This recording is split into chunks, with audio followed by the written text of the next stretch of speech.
Hello, and welcome to the Imposter Syndrome Network podcast, where everyone belongs, especially if you think you don't. My name is Chris Grundeman, and I'm here with the real reason you all tune in each week, Zoe Rose. Hello. This is the Paul Vixie episode, and we really are in for a treat. I had the great honor of meeting Paul while he was a member of the Aaron board, and I was on the Aaron AC. And while I was always impressed with Paul, it took me quite a while, actually, to understand just how important his work has been to the internet, and specifically to internet security. His resume is so chock full of amazing achievements that I don't think I could ever list them off from memory. So we'll just have to spend the rest of our time today talking about as many of them as we can fit into a podcast episode. For now, I'll give you a string of words and letters that may mean something if you're as big of a nerd as I am. AWS security, Farsight security, SIE Europe, DEC, PAIX, MAPS, MIBH, AboveNet and MFN, ISC, Bind, Cron, BSD, DNSDB, DNSCAP. That's probably enough for now. Hey, Paul, would you like to introduce yourself a bit further to the Imposter Network? Hey, yeah, I'm Paul Vixie, and I haven't really felt like an imposter for a while, but I'm sure I'm glad to be here, and it's good to see you again. Yeah, thank you. I'd like to start with what I see as, I guess, maybe your personal mission statement. Maybe I don't know if that's how you see it or not, but it's definitely something you've mentioned in several interviews. And I think it's also your LinkedIn headline right now. You say that you are restoring human security to pre-internet levels. And that's a pretty cool set of words there. So maybe you can explain what that means and how you're taking that to the world. Briefly, not the whole thing. As briefly as possible. You know, we are all, if we're technologists, then we have a lot of people in our lives who are not technologists. And, you know, as I think about the people who don't study this stuff and don't play with it all the time and don't really go deep, they're just using it. They're counting on being able to, let's say, read their email or go onto a website or something and have that be okay. And it's not, because all of this technology was barely working before it went out into the world. And now it's worse because there's so many competing solutions that maybe they have more features or they cost less, but they're even sort of less stable, less hardened. It bothers me that, let's say, my mother back in the 1980s was safer going to the bank or going to grocery store shopping or using telephones or whatever than she would be today, because we've connected everything. All the information in the world is online somewhere. Most of it is more reachable than it should be. And that means you can't have a secret, like, say, your social security number or sort of anything else that might be used to identify you. And that bothers me, right? I had a small role to play in the 80s and 90s trying to bring the internet out of academia and into the real world. And that means I blame myself for the lack of safety among the less technical people in society. So we've got to do what we can to restore the balance. I really like that point about privacy, and because I agree, like, it took me a while in my career to realize that technology isn't intuitive for most people. It isn't easy to understand. I think I've only recently started to understand why it's not as easy. And I think it was because I was sat in a developer conference presentation and they used a lot of terms that I'd never heard before. And as a security person, I'm used to using lots of like complex terms, compressed, letters that somehow mean something. And I was sat there like, this is how other people feel. I feel so stupid. So I like that. It's our responsibility essentially to protect the people that don't know what they're doing, but they're just trying to live. How do you get to that point? Like, I mean, looking at our kind of CV for you, if you will, you built or supported quite a few big parts of the internet before we really knew it as it is today. How do you get started in that? Where's the inspiration for all of these different technologies, these different creative solutions, essentially? Well, I think it's being a throwback. Right. Yesterday was the 50th anniversary of something called Ethernet. And I remember 30 years ago when it was the 20th anniversary of Ethernet, One of the inventors, Dave Boggs, was part of the ceremony at the Tech Museum, and it was a great thing. And he has since passed. But I remember in my years with him back at DEC, that's a mini computer company, they made VAXes, that he was part of the slide rule pocket protector crowd. He would have been at home on the Apollo team trying to, put things in orbit. He used every bit of knowledge that he had about the pre-Ethernet world in order to figure out how to make the best Ethernet that could be made. And I think that's what I did too, right? I come from a pre-internet world, and so I could see where it was going, and I had the opportunity to sort of do the obvious thing that eventually somebody would have done, but I saw it first, or I was in the right place, I had the right opportunities or whatever. And so today, I think the same is true. When somebody comes up with let's say, some new framework for some computer language or operating system or whatever, it's because they've used a lot of them. They didn't just use what is currently popular and they think they have a better idea. That happens. But the ones that take off are the ones that refer back decades, maybe even to some pre-web ideas, and they will be done by people who are from another era. That's how to be part of an inflection point. Yeah, it's like learning from history and also combining lessons from other areas, not just, historic, but also I think one thing I find very interesting is people that have had different careers or different hobbies and then they apply it to their day job, even though this doesn't seem like it's directly related. I feel like that's the way that they can be quite creative. Yes, well, it's worth remembering that there was a time that every United States astronaut that had ever been in the program was also an Eagle Scout from the Boy Scouts of America or Girl Scouts of America. By some reason, and learning how to start fires in the woods using just sticks doesn't seem like you should need to be that in order to be an astronaut. Turns out you do. Is it that self-reliance and kind of industriousness bit that comes of that, right? It's almost that, I think there's a spirit or a spark there that I think you're right is really crucial to not just innovation, but kind of forward progress in general, which is that, if you hit a roadblock, you run out of food, you don't have, you're cold, whatever that roadblock might be, you've got this attitude of solving for that. And I think, camping is interesting, right? Because usually the stakes aren't quite this high, but you're solving for survival, which I think definitely drives humans a little bit more deeply than some other challenges we might run into, right? You can walk away from the latte, but maybe not, the steak after 3 days. I don't know. I think there is some truth to that. Normally, the thing that is the inflection point came about because somebody had to do something the hard way, and they had a lifetime of doing that kind of thing the hard way, and they wanted it to become easier. And if you don't have that perspective, it's very difficult to know sort of what should the next thing even be. One thing that really stuck out to me in your list of achievements was primary author and technical architect of Bind 8. That's me. When I went into tech, I was an IT manager and I was not technical. Probably a mistake, but whatever. I ended up going back to college because I had no confidence.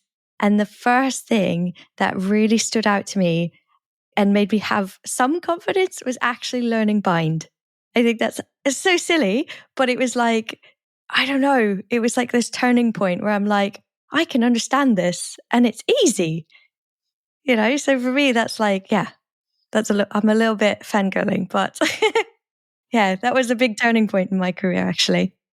Let me say that, I didn't know you at the time, but I hoped there were people like the way you describe yourself. So you were the audience that I was aiming for. I wanted people to find this approachable way into something that was pretty monolithic, pretty difficult. And there were bugs and documentation wasn't all it could be, but it was approachable in a way that previous versions of Bind were not. So I was quite jazzed in a way. For a long time, I worked on Bind as an employee of DEC, that mini computer company I told you about. And then when I left DEC, I took it with me.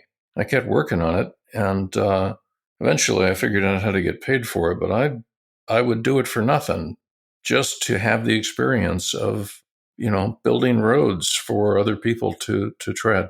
Yeah, definitely. So does that tie in? I mean, because obviously, I think you started actually maintaining Bind back at like Bind 4 years before you kind of, I don't want to, rewrote it and kind of re-architected it into Bind 8, which is kind of, I think there was a big inflection point there. And like you said, right, that really took Bind from one world to another and really kind of opened up this internet world in a lot of ways. Is that, referring back to what you were talking about earlier about seeing these inflection points and stuff? I mean, was this kind of a looking backwards to be able to look forward moment, or was it just, I'm familiar with, I've been working on Bind for the last 3 revisions, and so now I know what needs to be done? Or, what kind of culminated in that? Because I think it was kind of a big shift to Bind 8, right? And, what drove that? Well, it certainly was a big shift, and most of it was just in the configuration file format, but there was a lot of other stuff that went in. It was not fundamentally a different program, right? We didn't rewrite the whole thing until Bind version 9. In Bind version 8, we just kind of made correctness-preserving transformations until we had something that was sufficiently distant from the previous version that we said we needed a new version number. But I remember when I first got started looking at this, it was because I was an operator. That mini computer company was where BSD Unix kind of resided in a lot of ways, because the VAX was the first BSD unit, or PDP-11, which is another DUC machine. So this is where the internet and Unix and sort of so forth had all been made possible by this company. And so I wanted to work there. And then I took over their internet gateway, and we had probably the largest internet connected population, 130,000 employees in 1988. They were all able to use, internet email at least. And I was responsible for the gateway for that. And so I was responsible for DNS. And at that time, Bind was a crock of, well, I can't say it on a podcast. And I got into it because it was failing. I was operating a big DNS infrastructure, and it was failing. And so I started looking into it, and I said, my goodness, this is horrible code. And it turned out it was written by really smart undergrads with a little help from some grad students. They didn't have commercial programming experience. They were very much academics. They understood the protocol, which at first I did not, but they did not understand how to write hardened software. And so a lot of what I was doing was just self-defense, and I worked on it for years, just fixing the stupid stuff before I ever got to the point of understanding what a DNS message was or, how the DNS protocol itself would work. But you're right, it took all of my previous experience as a programmer to understand how to fix just the software level badness. And then as a result of that immersion, I understood DNS well enough to begin figuring out, how can we do this better? Or eventually by writing some RFCs, what could we do that would be better? So in every case, I was using my experience to date in order to figure out where to focus. These are pretty big, looking at the list of things, these are quite big achievements. And I think the one thing I would be curious about is, it sounds like your motivation is, opening it up to the world, kind of making it easier for other people to do and more intuitive, which is wonderful, but also like, where do you get your inspiration? Like, why did you go and, work on Bind? Why did you get the inspiration for, I know Chris had his patent at the idea of CDNs back in 96, which I was a child at that time. So that's quite cool.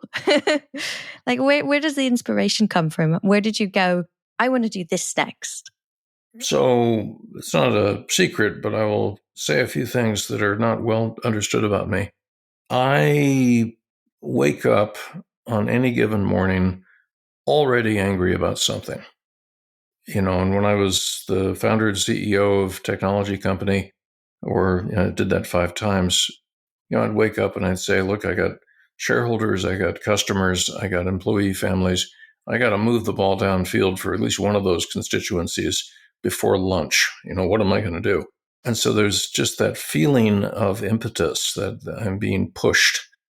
And, the result of that is that psychologically speaking, I rarely experience free will in my own life. The next thing I have to do is blindingly obvious. And so I can backtrack and tell you Yeah, I suppose that when I did a certain thing, I had been inspired by this other thing, but that's not how it felt in the moment, right? At the moment, I had to do something. I had to build something. I had to fix something, had to prevent something. And, if you do that over and over again and you drink a great deal of coffee, then it adds up. And I'll give you sort of a summary that came out of my remarks when I was inducted into the Internet Hall of Fame in 2014. And keep in mind, I dropped out of high school in 1980 in order to start work as a programmer. I was a terrible student, so it was the right thing. But so that meant that I had, by this time, about 30 years of experience. And to go from high school dropout to Internet Hall of Fame and also Ph.D. in computer science from Keio University, which is older than Japan itself. It is a very tough outfit.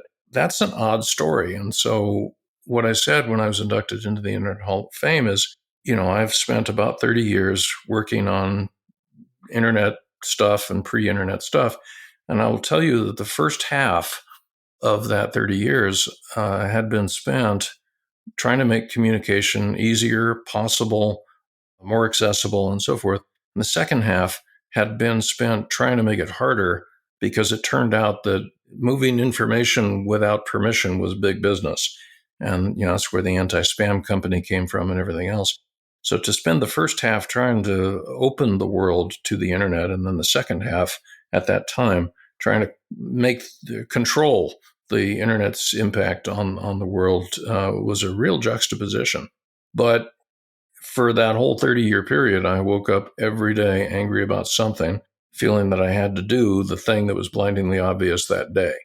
So there was no conscious inspiration or even free will. That's a really interesting set of feelings or self-perception of how that works. I mean, I've definitely, obviously not to the same degree, but definitely have felt very similar ways in my life, in that a lot of the things I've done have just been obvious that I had to do them, which of course, I mean, we see this is a trope in, entertainment and things too, right? Where, when good guys do great things, it's usually because they felt like they had no choice. Nobody goes up and says, "Oh, I'm going to be a hero today," and puts on a cape and jumps off buildings. I don't, at least, in my experience, it's not how it happens. It's just, you see a problem that you have to solve and you solve it. I love that. Now, we've mentioned a lot of these things already, right? And not everything. I mean, we won't be able to, we don't have enough time, but as you said, right, you've got a PhD from Keio University in Japan, amazing, inducted into the Internet Hall of Fame in 2014, which is already almost 10 years ago, and you have not been, resting since then. So just, loads and loads of achievements and huge impact on the world. And what I want to know in the context of that, I know you said that you don't feel like an imposter very much anymore, but do you ever feel like you're not smart enough? Does that still creep in? Or when's the last time you felt like, man, maybe I'm not the right person to be doing this? Probably writing and defending my PhD was filled with the feeling that I'm not smart enough and I'm not the guy that I think I am and so forth. But it's also inevitable if you work around technical people that you're going to eventually meet people who were, as good as you were at their age, or maybe better than you were at their age. And it's like, you got to be very respectful because, if you're not sort of in the trenches every day, honing your skills, learning the new thing, then you can easily hear a proposal that makes no sense to you, but is the right one. And so, I'll tell you, at Farsight Security, we had a lot of really smart people come through there. And at the Internet Systems Consortium, which is where Bind is, same deal. We had a lot of really smart people come in. And, there would be things that I could say, well, let me explain how I think this is, and I could add a little bit of value here and there, but you're not going to be able to keep up, right? Because you're trying to do too many things. You've also got various non-technical responsibilities. So I've always been a CEO who codes, but I stopped learning new programming languages for a long time after C and Perl. And that's just, there's not a lot of currency there. I've learned Golang. I'm feeling some desire to go study Rust, but I am no longer part of the group of people who can tell the world, the next thing we need is going to look like whatever, like Rust or like Golang or whatever. There are people better than me at all of that. And to the extent that I still have a contribution to make, it is as a generalist with deep perspective. rather than as an expert on enough different technologies that I can get down into the trenches with people. I like that. A generalist with deep perspective. I think that should be a t-shirt. I think one question I had was, I am not a developer. I can code, but it's quite rubbish. So I would never say that I'm good. But one thing I did know is when I did have to do it, I would make some really silly mistakes that I realized after, but they could have been, if I had put that into a production, they could have been quite devastating. Have you ever had a situation where it was quite a big mistake that either you learned a lot from, or you had to deal with, well, how do we overcome this problem? So, yes, when you wake up angry and you want to, fix something, you're often ready to ship a tarball or a shell archive, whatever, before you've had a chance to really think about, well, how could this go wrong? And so there have been some terrible permission problems in cron, been some buffer overrun problems in bind, some buffer overrun problems in the University of Washington FTP daemon that I had adopted and enhanced for a while. And SendMail, I had my own version of SendMail during the time that Eric Allman was off doing Britton-Lee software. And, you look at that and you say, how could I have let that out into the world? Because it's real obvious once you see how it was abused. And now, as I'm writing code, I can see that coming out of my fingers. I don't have to ship it and let it get abused and then have it come back to me and then, oh, well, look what I did. Now I can see it. Decades ago, I couldn't until after the fact.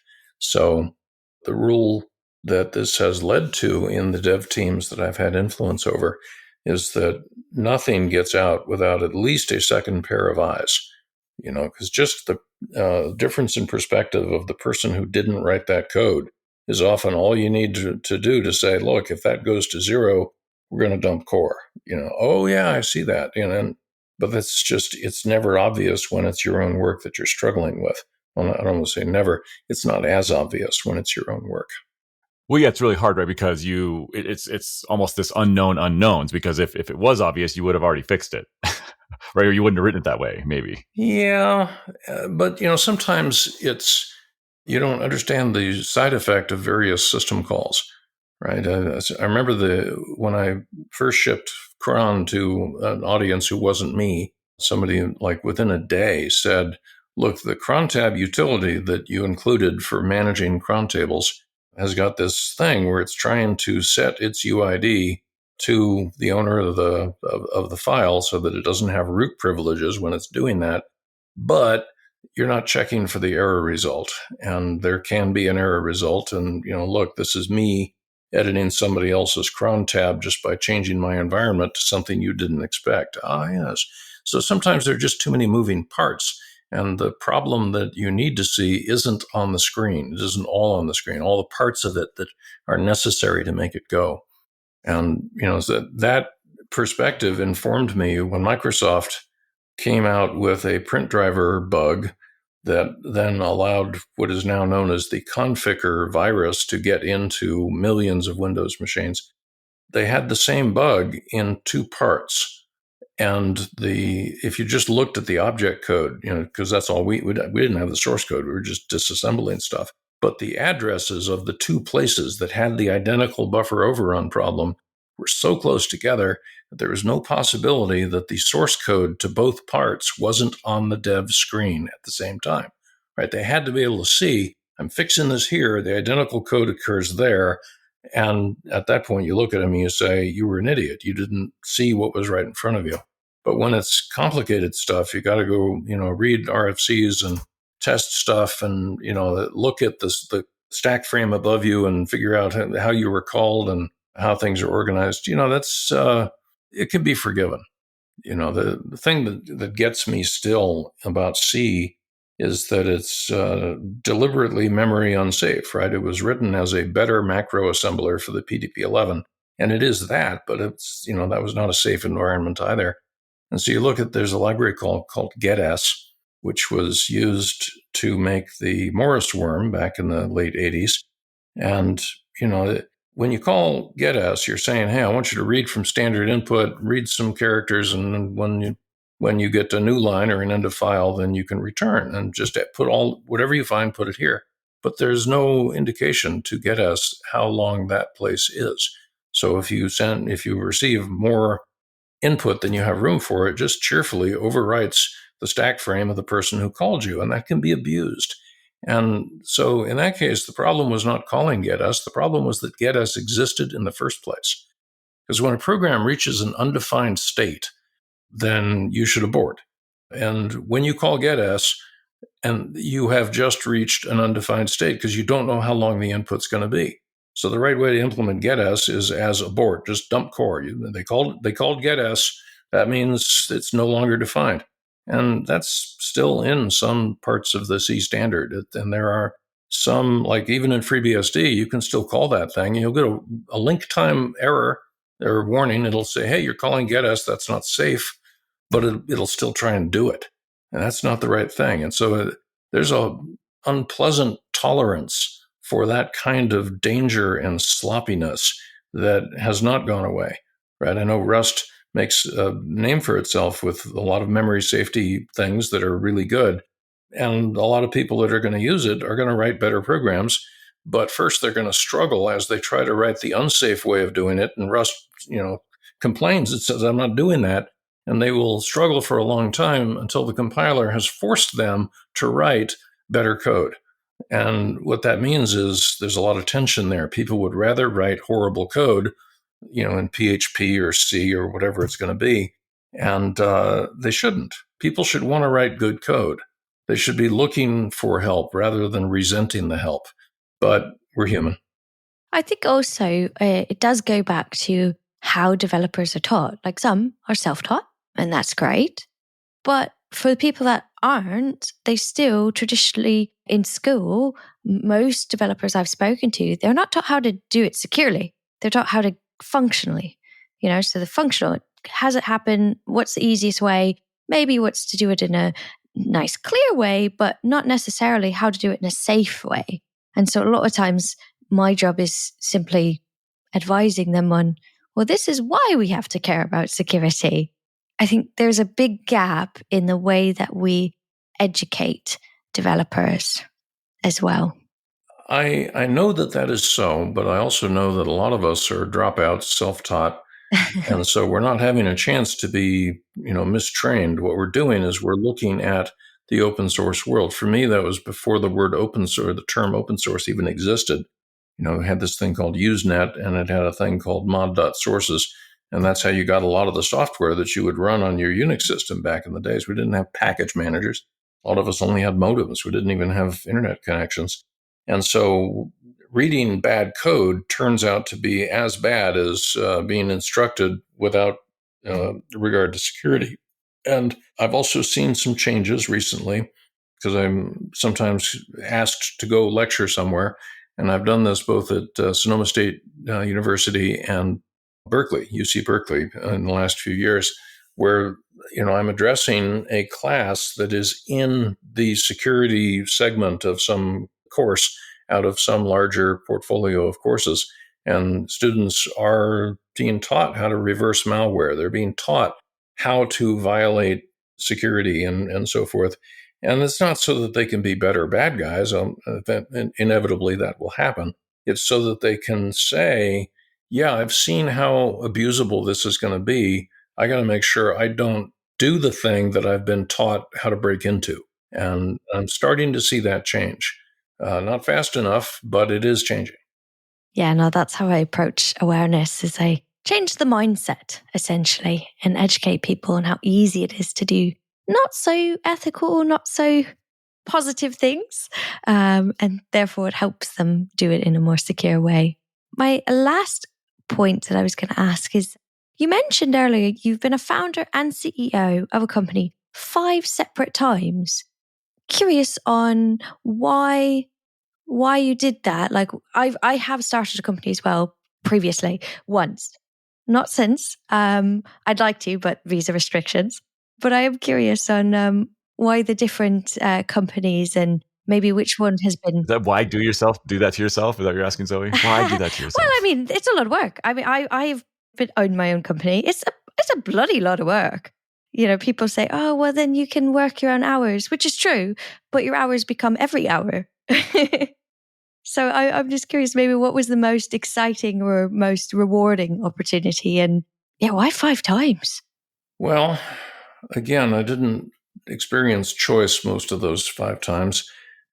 The first one was a security consultancy and software and security consultancy that I started after I left DEC, that mini computer company again. And the reason I did was that I was angry. And it was because when I got there in 1988, they had a 100% market share of Unix and then NSFNet computers.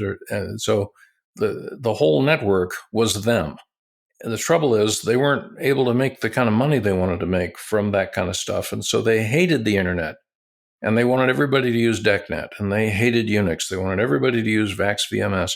And they really didn't want to be the market leader in the 2 technologies that we in the research lab that had hired me could see. The future is this.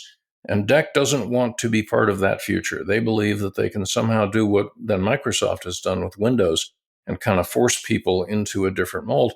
But they didn't have the go-to-market chops that Microsoft had. So anyway, by the time I left in 1993, the internet was starting to take off. I gave, on my last day of employment in May of 93, I gave the whole research lab a demonstration of NCSA Mosaic. And I said, I'm leaving to go work on this, in case some of you were wondering why after 5 years I'm leaving. And that was partly true, but what was also true is they had fumbled the future even worse than Xerox had done with the various Park technologies. And I was angry. I was just mad. And I said, I am not going to take the risk of some management team screwing up so badly that a bunch of my software ends up locked in a lawyer's safe, never to see the light of day. This is crap. We're not going to do that. So the only way I could be sure that wasn't going to happen is if I was the boss. And I was not particularly qualified to be the boss, but I put in the time and I learned as quick as I could from my mistakes. And when it became time to separately incorporate the anti-spam thing, the real-time black hole list, the RBL, I started that company and did a much better job there, but still learned a lot. And we eventually decided that having my little technology company own the copyright to bind was stupid. And so we started the ISC so that it could own that copyright, but it had no employees at first. It's just something, and it does now. It's a vibrant company now. But every time I did it, it was because there was some requirement that a new company be created. And I either knew that I was the only one who could do it, like with my last company, Farsight Security, or I knew that no one else would be willing to do it, as with most of the others. And so in each case, it was just the circumstances of the moment. Motivated by anger. That's a new one. I like it. Well, I happen to be talking to you on my 60th birthday, and I look back on the 44 years, 45, or about 44 years since leaving high school unceremoniously without a diploma. And, sometimes being angry has been the bad thing. I was quite the flamer back in Usenet days. I was hard to make friends with. And so, if you're motivated by anger, you're going to learn different lessons, but you're going to learn them the hard way, that's what I do. So I'm proud of what's been accomplished. I have been on the apology tour to go to people that I've offended and say, look, I was young, I'm sorry. So it adds up well. But in the moment, you just said that starting a company is hard. It really is, right? Especially during the process of trying to raise money or negotiating to be acquired or whatever. It's like it's not just that you don't have a day off, you don't have an hour off. And it's just terrible. At my age, I now know that I no longer have the energy that it would take to start a company. And I am strangely okay with that. Definitely have done quite enough in that regard, I think, at this point. And happy birthday, Paul. I had no idea this was your birthday. That's fantastic. Thanks for spending some time with us today. That's really cool. Unfortunately, I think that is all the time we have for today. Paul, is there any current project, something we haven't talked about that you'd like the Imposter Network to know about? Anything we should mention there? If not, obviously, we've got a bunch of links in the show notes. So if folks want to learn more, they can do that and reach out and that kind of stuff. But I don't know if there's anything active or anything you want to point folks towards. Well, I feel like I would be missing an opportunity if I didn't say something that is hard to understand, but really important. The internet is moving in the direction of civil society. It is trying to protect individual privacy, which sounds compatible with my mission to restore human security to pre-internet levels. But in some cases, it's not, right? The internet was originally a network of networks. In other words, you would build your own network, which I guess would be like a Wi-Fi at your house or something. And then you would look for a way to connect that to the rest of the world. But the understanding was that you were responsible for every bit of traffic that came out of your network. And you had, enough visibility into that traffic to decide, hey, look, my thermostat is spamming somebody or whatever. The camera in the baby's room is spamming, is DDoSing somebody. And you would have enough insight to be able to say, I see what's happening. I don't like it. I'm going to go unplug that thing and whatever. Maybe it needs a software update. Maybe it needs to be thrown away. All of that's going away. What's happening now is that the end user is supposed to be totally autonomous. And that means that not even their local network operator can see what they're doing. And that in turn means that if something on your network is DDoSing somebody and they complain, all you can really say is, I'm sorry, I have no insight. I have no visibility. There's no more transparency of any kind. The internet is no longer a network of networks. It is a network of human eyeballs connected to a network of advertisers. So that's happening. It happened with DNS over HTTP. It's about to happen with something called HTTP3, which is sometimes called QUIC or QUIC. And the people that are doing this are very angry, and I know the feeling, but they're misinterpreting what they saw. They need to be slightly different in their anger, and they need to not disintermediate the people who own and operate and pay for the edge networks. We as edge network operators need to be responsible for what comes out of our homes and businesses. And then once it reaches the ISP, it needs to be, imperturbable. But they didn't try and solve that problem. They just made the whole thing imperturbable. So that's something that I'm getting a little bit concerned about. Given a lot of talks about this, you can find them on YouTube.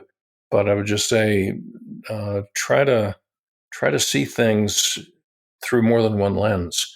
And, don't just listen to somebody who thinks Edward Snowden was a hero for what he disclosed back in 2013, and that sort of thing is an abuse of power by the NSA and must never be permitted, because that may be true, but that doesn't mean we need to disintermediate edge network operators in the way that is now happening.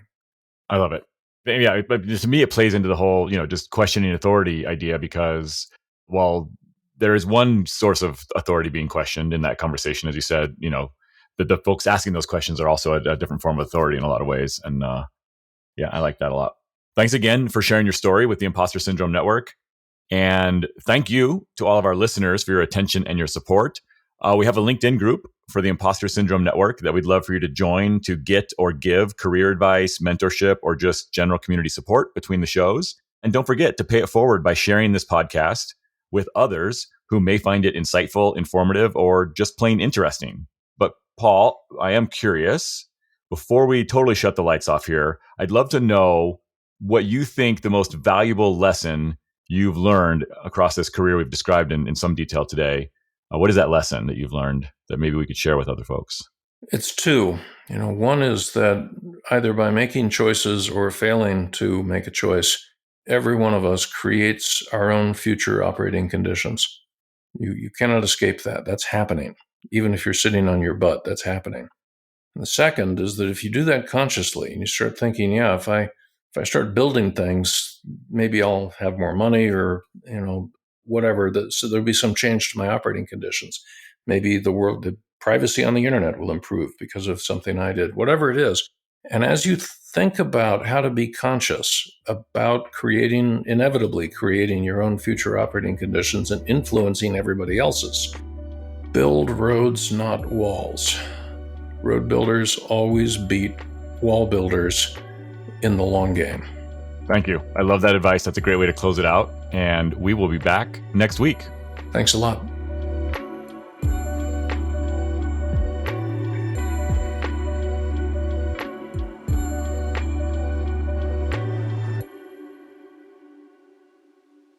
Surname would be Vixie. Is that right?